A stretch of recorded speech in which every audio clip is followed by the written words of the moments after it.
Good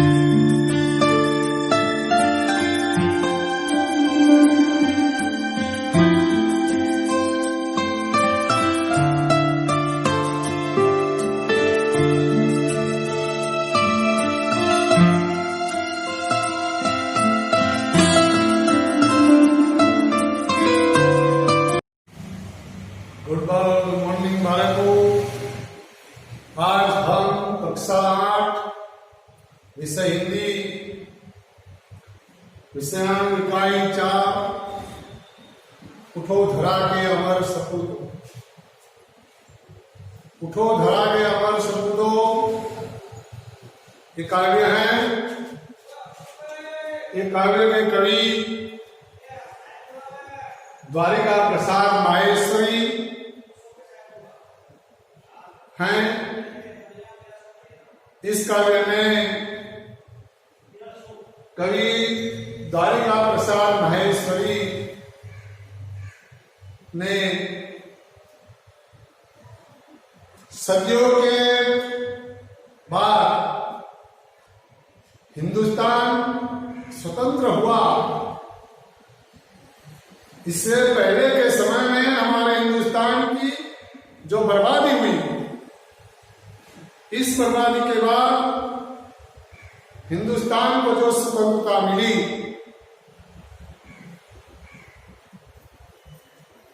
मतलब 15 अगस्त 1947 के पहले हमारा हिंदुस्तान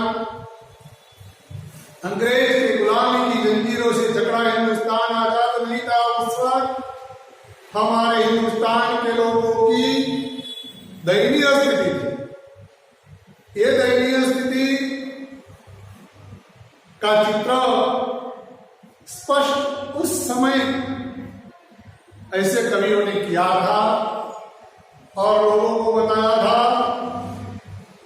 कि हिंदुस्तान को आजाद दिलाने के लिए, कराने के लिए, आजादी दिलाने के लिए हमारे कई वीरों ने, कई महापुरुषों ने अपना प्राण, अपने प्राणों की आहुति दे दिया है, बलिदान दे दिया है, त्याग किया।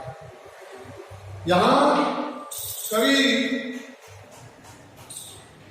ने बताया है कि सदियों के बाद जब हिंदुस्तान स्वतंत्र हुआ, परतंत्रता से स्वतंत्रता मिली, मतलब आलस्य, अज्ञानता को दूर करना। इस कार्य में कवि ने हमारे हिंदुस्तान के वीरों को, मतलब पूरे वीर सपूतों, हिंदुस्तान के सभी युवाओं को, सभी वीरों को, सभी मनुष्य को, हमारे हिंदुस्तान को नया बल देना है। यहां कवि ने कहा है कि उठो धरा के अमर सपूतों, पुनः नया निर्माण करो। इस पंक्ति में कवि कहना चाहता है कि उठो धरा के अमर सपूतों, अमर न मरने वाला, सपूत यानी वीर, पुनः नया निर्माण करो। इसका मतलब यह है कि अब हिंदुस्तान आजाद हुआ है और स्वतंत्र हुआ है। गुलामी से अब बाहर आए हैं। अज्ञानता और आलस्य को त्याग दो हीरो, और तुम नया कार्य करने में लग जाओ। हिंदुस्तान को नया बनाने की सोच सभी हिंदुस्तान के वीरों में होनी चाहिए, ऐसा भाव प्रकट किया है इन पंक्ति में कवि ने। जन जन के जीवन में, जन जन मतलब सभी देशवासियों की बात की गई है यहाँ। सभी देशवासी, जो हिंदुस्तान के सभी देशवासी जो हैं, ये सभी वीरों की बात की गई है यहाँ। सभी जन जन के लोग, मतलब देश के सभी वीरों को बताया है, उजागर किया है। सभी देश के वीरों को आह्वान किया है कि हमारे देशवासियों ने या उसके मन में नई स्फूर्ति, नए विचार, नई तरंग, नई उमंग और नई उत्साह, नया हौसला बुलंद करना है, आना है। कभी कहना चाहता है कि हिंदुस्तान के वीर, आज तुम्हें हिंदुस्तान के सभी देशवासियों के मन में एक नई तरंगे, नए विचार आते हैं, नई प्रकाश भरती है। जिस तरह सूर्य की प्रकाश अंधेरा को दूर करती है, उसी तरह हिंदुस्तान के वीरों की नई विचारधारा नया हिंदुस्तान बना देती है।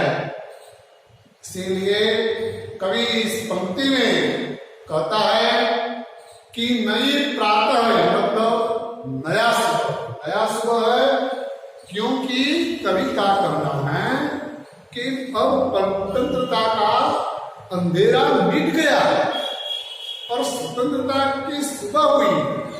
इसीलिए हे हिंदुस्तान के वीरों, आलस्य को और अज्ञानता को त्याग दो।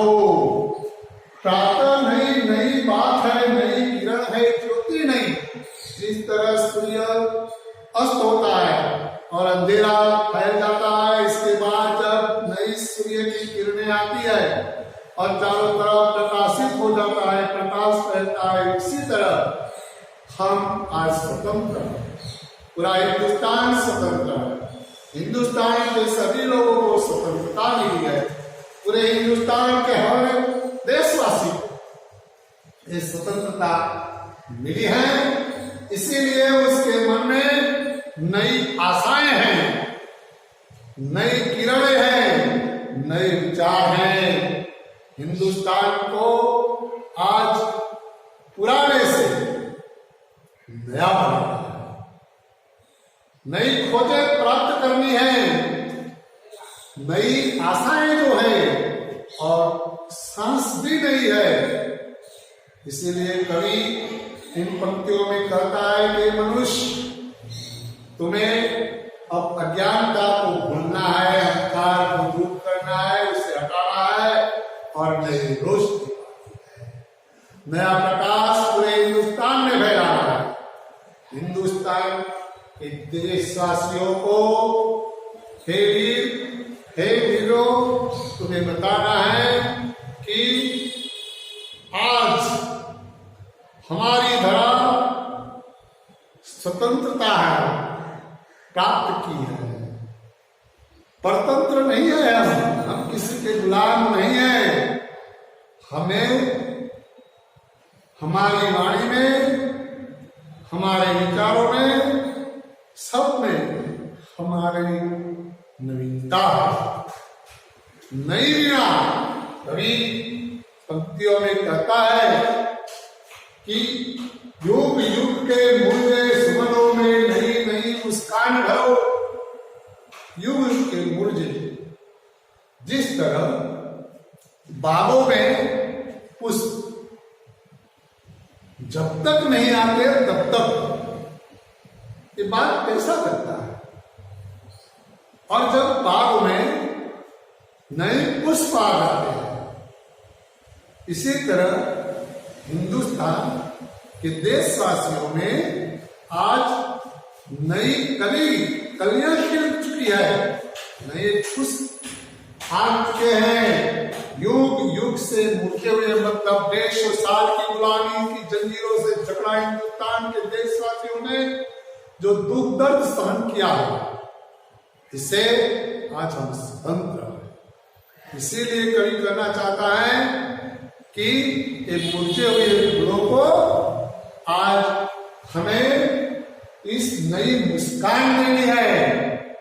जो मुरझे हुए फूल आज मुस्कान प्राप्त करते हैं, इसी तरह सभी देशवासियों में नई मुस्कान आई है। इसीलिए उठो धरा के अमर सपूतो, पुनः नया निर्माण करो।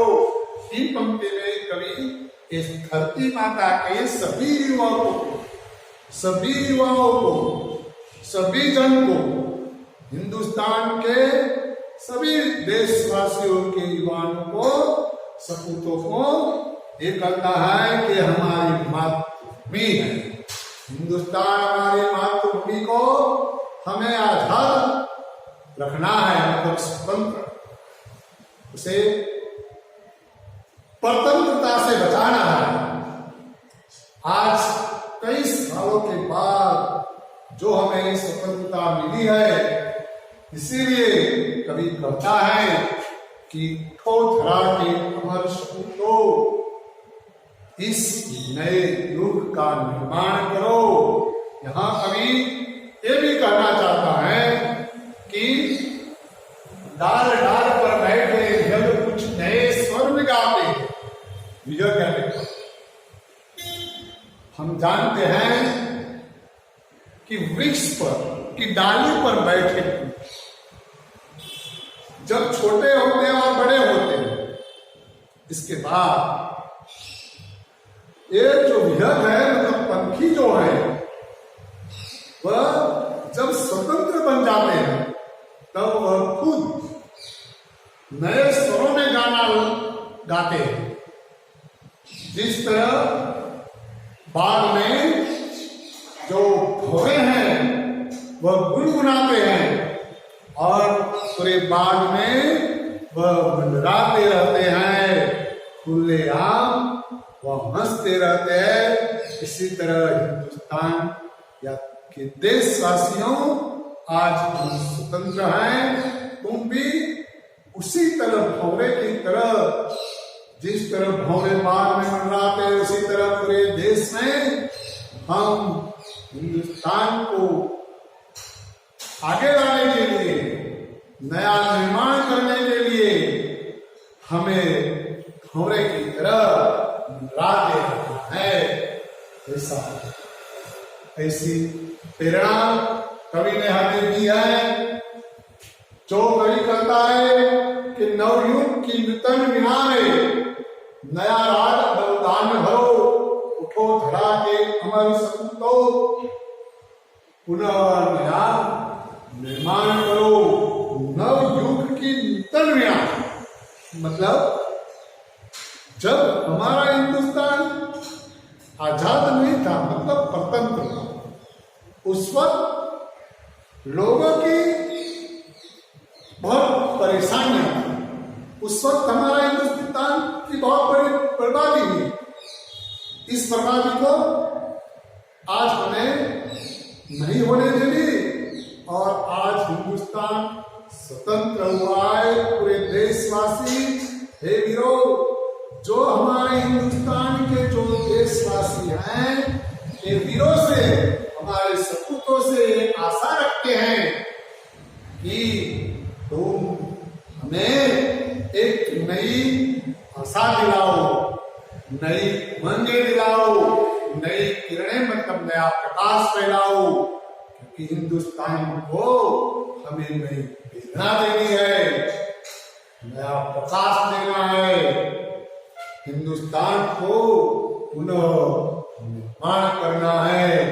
कवि कहता है कि नूतन युग की जो वीणा है, जिस तरह नई बांसुरी बजती है तो ये वीणा में कितना गान बजता है, इसी तरह यहाँ जो युवक है उसमें स्फूर्ति होती है। उस स्फूर्ति के युवा धन को सपूत कहा गया। ये वीर जो है वो पीछे हटते नहीं है। हिंदुस्तान को हमें आगे बढ़ाना है, नया हिंदुस्तान बनाना है। पूरे विश्व में हिंदुस्तान को ऊंचे की इमारत की तरफ हमें ऊंचे ले जाना है। कवि कहता है कि कली कली खिल रही इधर वह फूल फूल मुस्काया है। कली कली बाग में जो डाल है, इस डाल पर जब कली है वह कलियां खिलती रहती है। तो पूरे बाग में सभी पुष्प पौधे पर कलियां खिलती है, उस पर पुष्प आते हैं, उसी तरह पूरे हिंदुस्तान मतलब पूरे देशवासियों की बात कर रही है। पूरे देशवासियों के जन्म में, पूरे हिंदुस्तान के लोगों के लिए नई उमंगें होनी चाहिए, नया आनंद हो जाना चाहिए। जिस तरह कली खिलती है, इसी तरह हिंदुस्तान यानी कि देशवासियों के सभी जन इस तरह खिलती हुई कली की तरह वह अपनी मुस्कान पूरे देश में आए, पूरे हिंदुस्तान के देशवासी खुश रहे, आनंदित रहे, हर्षोल्लासित रहे, आनंद से पूरा जीवन व्यतीत करे और दूसरों को भी इसी तरह पुष्प की तरह मुस्कुराता हुआ देखे। ऐसी बात इन पंक्तियों में कहते हैं की गई है। धरती माँ की आज हो रही नई सुनहरी काया है, नई सुनहरी काया धरती माँ, मतलब यह है कि नया युग पूरे हमारे हिंदुस्तान की जो जनसंख्या है, ये जनसंख्या सभी जगह हर्षोल्लास से और आनंदित से नई उमंग में भरेंगे, नई आशाएं रख के नई नई बातें करेंगे, नए विचार अपने प्रकट करेंगे, नए प्रकाश उज्ज्वलित करेंगे। तब कवि कहना चाहता है कि धरती माँ की आज हो रही नई सुनहरी काया है।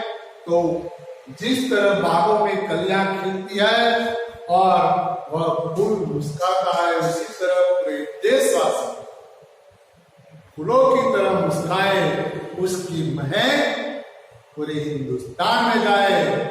तब आज जो भारत माता के जो सुनहरा भाव जो प्रकट किया है, इस सुनहरा भाव इसी तरह प्रकट करने की गुंजाइश कवि ने की है और कवि ने हमें प्रेरणा दी है कि देशवासी के वीर सपूतो उठो। इसीलिए तो पहली पंक्ति है, उठो धरा की अमर, अमर मतलब मरने वाला, सपूत यानी वीर पुरुष। वो वीर पुरुष कभी भी अपनी मातृभूमि को कभी भी स्वतंत्र न होने दे। ऐसे वीरों को नए युग को नया निर्माण करने के लिए कवि ने यहाँ प्रेरणा दी है। नूतन मंगलमय ध्वनियों से गुंजित जब जब उत्थान करे, उठो धरा के अमर सपूतो, नया निर्माण करो। नूतन मंगलमय ध्वनि, ध्वनि यानी आवाज, नूतन यानी नहीं, मंगलकारी ध्वनियों से, मंगलकारी ध्वनियों से पूरे हिंदुस्तान वासियों को हमें बताना है।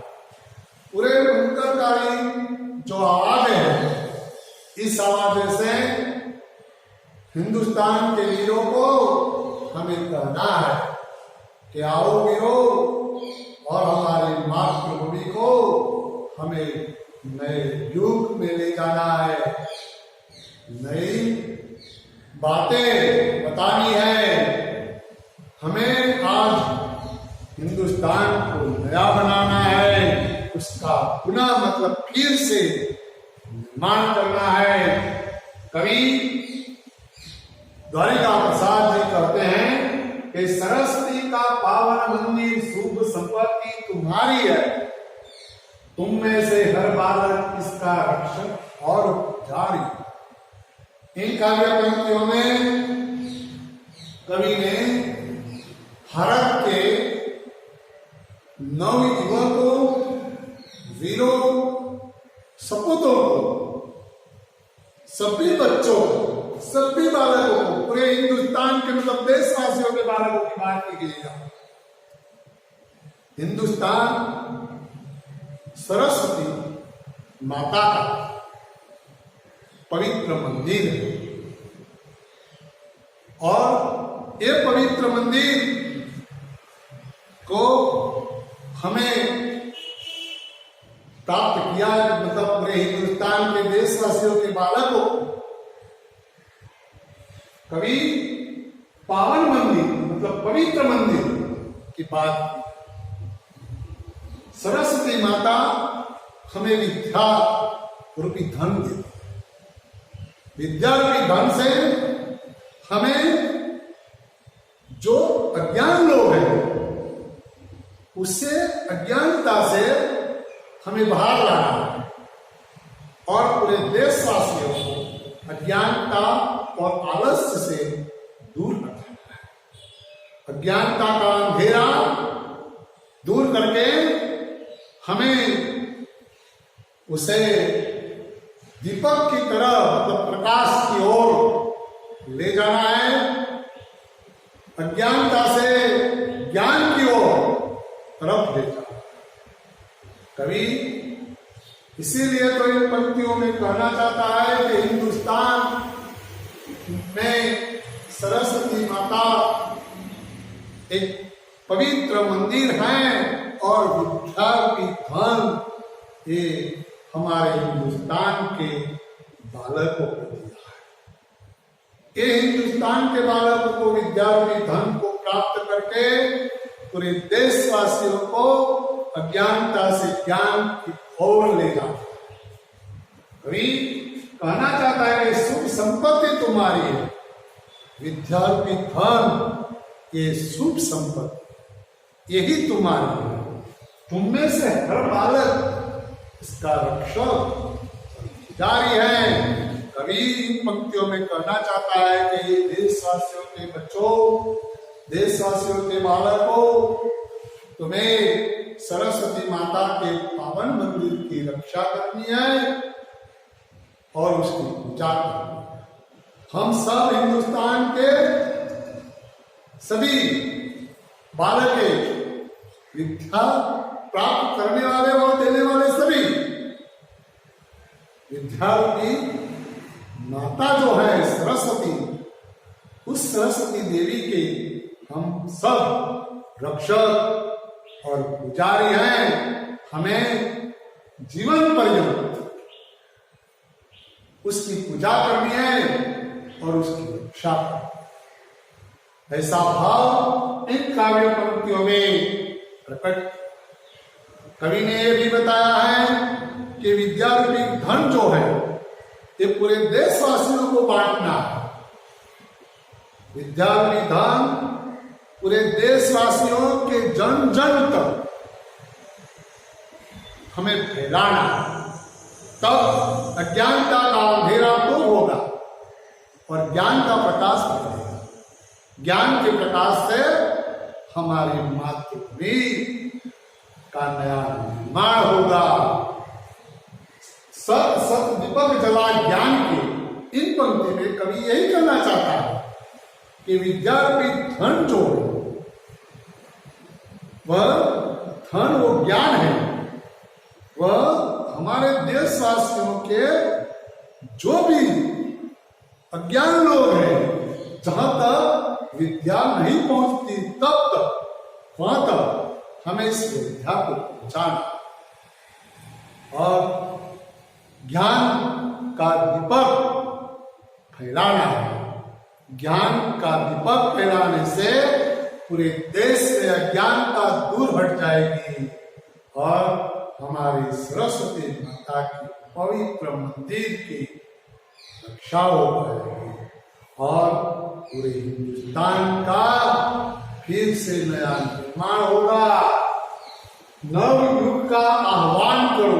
इसीलिए इन पंक्तियों में कवि ने कहा है कि जब हम सत्संग दीपक ज्ञान का जलाएंगे तब एक नवयुग का हिंदुस्तान के नवयुग का आह्वान किया जाएगा। आह्वान का मतलब होता है ललकार और चुनौती। हे देशवासियों, तुम्हारे सामने एक ललकार है, एक चुनौती है। इस कवि ने हमें हमारे देशवासियों में जो अज्ञानता है इस अज्ञानता को हटाकर ज्ञान का दीपक जलाने की बात की। हम नई आशा रखेंगे दोस्तों। सभी छात्रों को मैं कहूंगा कि हो सके तो सभी छात्र, जो तुमसे कई छात्र ऐसे हैं मंद बुद्धि के हैं, इस सभी छात्रों को हमें साथ में रख के उसको ज्ञान प्रकाशित करने की प्रेरणा दी जाती है और ज्ञान समर्पित करना है। उठो धरा के अमर सपूतो, पुनः नया निर्माण करो। पहली पंक्ति से अंतिम पंक्ति तक कवि ने इस काव्य में हमें हिंदुस्तान के नए युग बनाने की यहाँ प्रेरणा दी है। तो सभी देशवासियों को मेरा नमन है कि तुम सब अज्ञानता के अंधेरा को दूर हटाकर ज्ञान के दीपक जलाओ। हे भारत के वीर सपूतों, हमारी धरती माँ के वीर सपूतों, उठो धरा के अमर सपूतों, पुनः नया निर्माण करो। आज मैं सभी छात्रों को ये कहूंगा कि इस कार्य को 2-3 बार पढ़ना है, उसका मातृभाषा में अनुवाद करना है, फिर बाद में हमें अभ्यास और स्वाध्याय लिख कर लाना है।